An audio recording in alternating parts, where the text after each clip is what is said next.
Hi, my name is Andy, Senior Product Manager at Hydro Flask. Today I'm going to show you how to use your Flex Strap Customizer to remove and attach your Flex Strap. First, locate your Customizer tool and find the notch. Slide the notch onto your Flex Strap and pull down over the pivot. Repeat this step on the opposite side.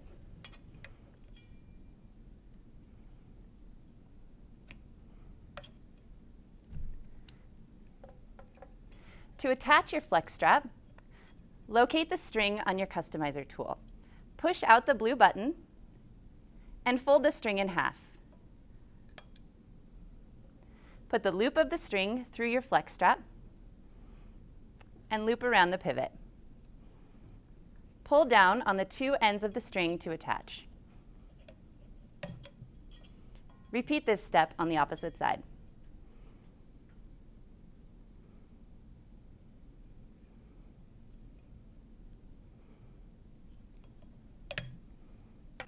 So pick up your Flex Strap pack and have fun customizing your Hydro Flask at home.